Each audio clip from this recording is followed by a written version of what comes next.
नमस्कार। आज हम प्रेमचंदोत्तर युग अर्थात आधुनिक युग के प्रमुख आंचलिक उपन्यासकार फणीसन नाथ रेणु जी के विषय में अध्ययन करेंगे। तो चलिए शुरू करते हैं। फणीसन नाथ रेणु का जन्म 4 मार्च 1921 को ग्राम औरानी हिंगना, जिला पूर्णिया, बिहार में हुआ था। हिंदी कथा साहित्य के ये अत्यधिक महत्वपूर्ण रचनाकार थे। उन्होंने 1942 में भारत छोड़ो आंदोलन में सक्रिय भाग लिया था। नेपाल के राणाशाही विरोधी आंदोलन में भी भाग लिया। वे प्रगतिशील विचारधारा के समर्थक थे। उन्होंने अपने ग्राम अंचल की विशेषताओं पर सशक्त साहित्य लिखा। आंचलिक साहित्य की रचनाओं में उनका विशिष्ट स्थान है। क्षेत्र विशेष के वातावरण पर आधारित रचना को आंचलिक कहते हैं। कोई ऐसा भूभाग जिसकी अपनी संस्कृति हो, बोली हो, भाषा हो तथा अपने रंग रूप में विशिष्ट आभास हो, उसे अंचल कहा जाता है। फणीसन नाथ रेणु हिंदी के प्रथम आंचलिक कथाकार थे। इनकी रचनाओं में अंचल एक विशिष्ट इकाई के रूप में जीवंत है, जिसका समग्र जीवन अपने रहन सहन में बनकर जीवन के उल्लास और वेदना के गीत, संगीत, नृत्य उत्सव तथा त्योहार में व्यक्त होता है। रेणु ने अपनी रचनाओं में पर्वत श्रेणियाँ, तलहटी नदियों की घाटियाँ, सागर तट, जंगल के बीच या पठार पर आबाद, प्रायः नगरों के कोलाहल से दूर ग्रामों या ग्राम समुदायों के अंचल की आंचलिकता का बोध कराया है। रेणु जी कथाकार एवं उपन्यासकार के रूप में प्रसिद्ध हैं। मैला आंचल उनका सबसे अधिक प्रसिद्ध उपन्यास है। उनके अन्य उपन्यासों में परती, परिकथा, दीर्घतपा, कितने चौराहे उपन्यास के अतिरिक्त हिंदी कहानी क्षेत्र में भी उन्हें अत्यधिक लोकप्रियता प्राप्त हुई है, जिनमें कुछ कहानी संग्रह इस प्रकार हैं। ठुमरी, आदिम शक्ति की महक, अग्निखोर। रेणु जी ने निबंध, संस्मरण और रिपोर्टाज भी लिखे हैं, जो श्रुत अश्रुत पूर्व में संकलित हैं। ऋणजल, धनजल उनका संस्मरण तथा नेपाली क्रांति कथा उनके द्वारा लिखा गया रिपोर्टाज है। रेणु जी ने अपने ग्रामीण अंचल को वाणी प्रदान की। उनके साहित्य में गहरी मानवीय संवेदना है।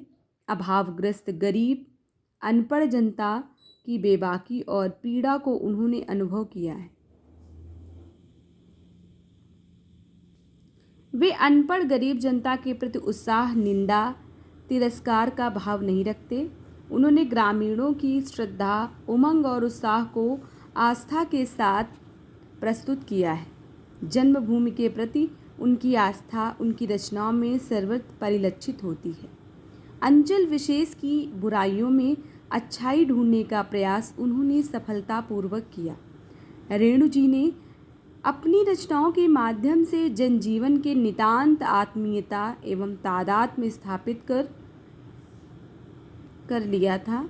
दरअसल वे मात्र उन विसंगतियों के दर्शक ही न रहकर भोक्ता भी थे। अतः अनुभूति की स्वाभाविक सच्चाई उनकी रचनाओं में सहज ही प्राप्त हो जाती है। उन्होंने बिना किसी बनावटीपन के ठेठ ग्रामीण शब्दों का प्रयोग किया है। उदाहरणार्थ सभा चट्टी भगतिया, घुरखेल, पंचलैट, मृदंगिया, जोधन आदि। उनके पात्र जिन शब्दों को जिस रूप तथा टोन में प्रयोग करते हैं, उसी रूप तथा व्यवहारिक लहजे को उन्होंने यथावत प्रस्तुत किया है। इससे उनकी भाषा जीवंत और मुखर हो उठी है। जैसे भारत माता, गांधी बाबा, पंचलाइट, बेकाट, स्पिरिट, रमपतिया आदि। उन्होंने मुहावरों तथा लोकोक्तियों का सुंदर प्रयोग किया है। उनकी भाषा में यथावश्यक कथोपकथनों का संयोजन हुआ है। ये सजीव तथा कहीं कहीं व्यंग्यपूर्ण है। इससे भाषा में प्रवाहपूर्णता आ गई है। गहरी संवेदनशीलता, ध्वनि चित्रात्सुकता तथा सघन संगीतात्मकता उनकी कथा शैली की उल्लेखनीय विशेषताएं हैं। रेणु जी की कहानियों में ग्रामीण जीवन का स्वर प्रतिध्वनित हो उठा है। रसप्रिया, ठेस, लाल पान की बेगम, तीसरी कसम, रेणु की ऐसी कहानियां हैं जिनमें गांव की मिट्टी की गंध तथा मानवीय चेतना स्पष्टतः उजागर हुई है। अपनी रचनाओं में उनकी रूढ़िवादिता का विरोध कर प्रगतिशीलता का परिचय दिया है। नारी के प्रति सहानुभूति, धार्मिक अंधविश्वास का उन्होंने आत्मीयता और संवेदना के साथ प्रस्तुत किया है। उन्होंने जनजीवन में व्याप्त भ्रष्टाचार की ओर भी ध्यान आकृष्ट किया है। प्रभाव बिंबों की योजना द्वारा कहानी के सभी तत्व वास्तविक और चित्रों में हो उठे। उनकी रचनाओं का प्रभाव सघन, मार्मिक और स्थायी है। अपने जीवन काल में उन्होंने तांत्रिक सरकार द्वारा प्रदान की गई आर्थिक सहायता तथा पद्मश्री की उपाधि वापस कर दी थी। हिंदी साहित्य के इस कुशल शिल्पी एवं कहानीकार तथा उपन्यास का 11 अप्रैल सन 1977 को देहावसान हो गए। आगे पढ़ते हैं। हिंदी साहित्य बीए के चतुर्थ सेमेस्टर के द्वितीय प्रश्न पत्र में हिंदी उपन्यास साहित्य के अंतर्गत हिंदी उपन्यास ने हिंदी कहानी साहित्य के अंतर्गत तीसरी कसम अर्थात मारे गए गुलफाम फणीसन नाथ रेणु जी की कहानी आपके पाठ्यक्रम में है, तो चलिए इसके विषय में पढ़ते हैं। रेणु हिंदी के श्रेष्ठ आंचलिक कथाकार हैं। आंचलिकता शब्द अंचल शब्द से बना है, जिसका शाब्दिक अर्थ है किनारा अथवा सीमा का समीपवर्ती भाग। आंचलिकता अर्थात विशिष्ट भौगोलिक परिवेश, अंचल विशेष के विशिष्ट जीवन, आंचलिक सांस्कृतिक, आंचलिक बोली बानी यदि किसी साहित्य में स्पष्ट रूप से दृष्टिगोचर हो तो उसे हम आंचलिक कहानी कह सकते हैं। हिंदी में हजारों आंचलिक कहानियाँ लिखी गई हैं। तीसरी कसम अर्थात मारे गए गुलफाम का अपना एक विशिष्ट स्थान है। आंचलिकता ने तीसरी कसम अर्थात मारे गए गुलफाम को विशिष्टता प्रदान की है, लेकिन यह कहानी हिंदी की श्रेष्ठ कहानियों में से एक है। इसे श्रेष्ठता प्रदान करने वाली चीज़ है उसकी वस्तु और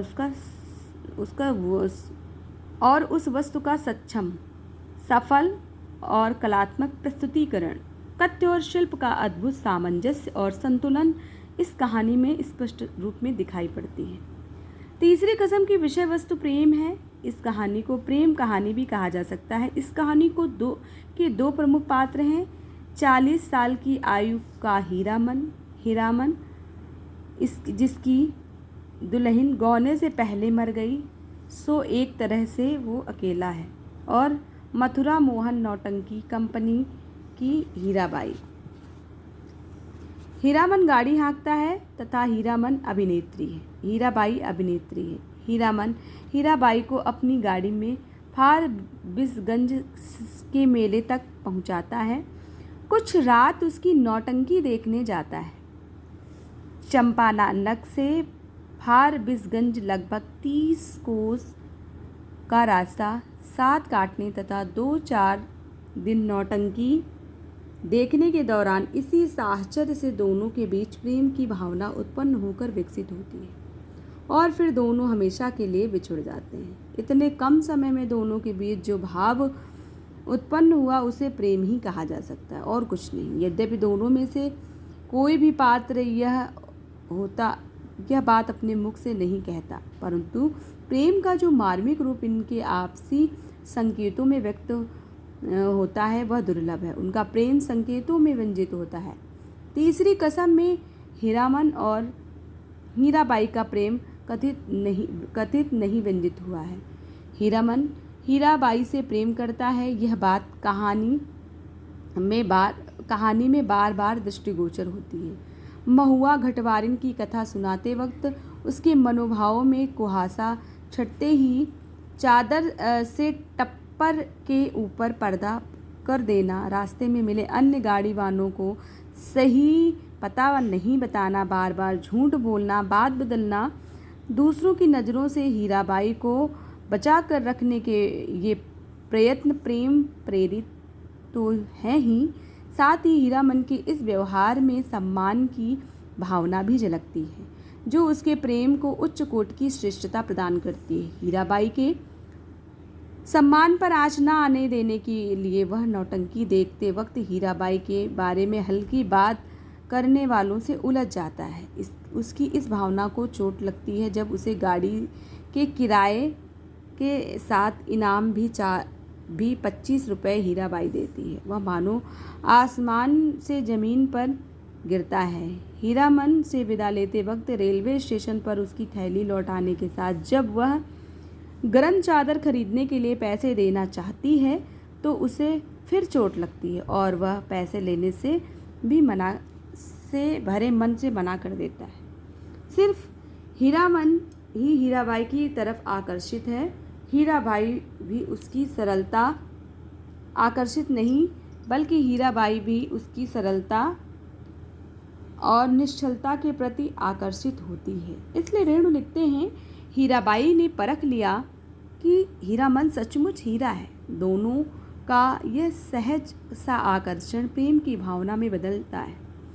उनका परस्पर आकर्षण एक दूसरे के से हास परिहास करते हुए व्यक्त होता है। उदाहरणार्थ कानपुर नागपुर की बात पर हीरामन का दिल खोलकर हंसना, लॉटरी की बोली की नकल उतारते हुए हीरामन के डैम फैट लैट करने पर हीरामन से यह जानकर कि कुंवारे आदमी को चाय पीनी नहीं चाहिए, हीराबाई का हंसते हंसते लोटपोट हो जाना और आग्रह